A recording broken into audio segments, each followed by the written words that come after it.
This morning, investigators are working to piece together what led up to a deadly mass stabbing near Gig Harbor. 4 people were killed and the suspect is dead. Drew Andre is live in Pierce County on the Key Peninsula on a street off of Peninsula Highway just across the Purdy Bridge where this all happened.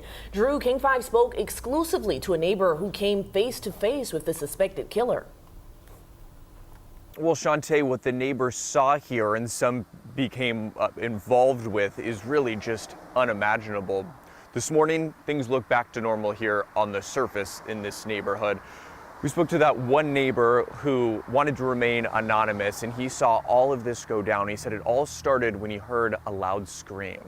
When I was on my neighbor's grass, is when I realized it wasn't a dog anymore. I saw the guy stab his mother 2 more times with what looked to be an ice pick.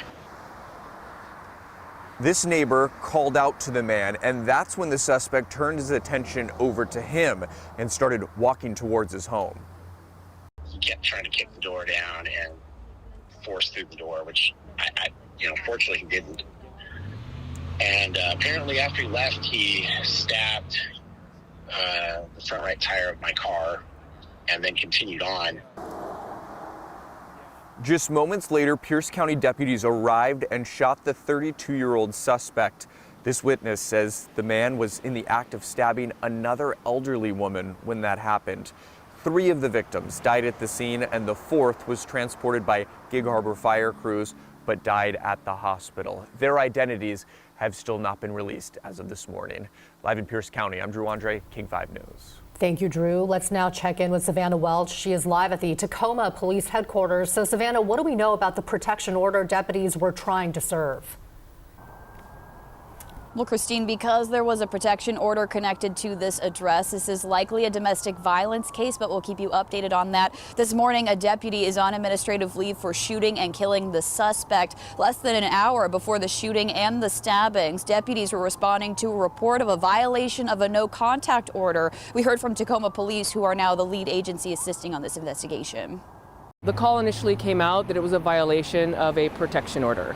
So as the deputies were en route, they were able to look up to confirm that it had not been a served order yet. So there wasn't a violation yet per se of that order.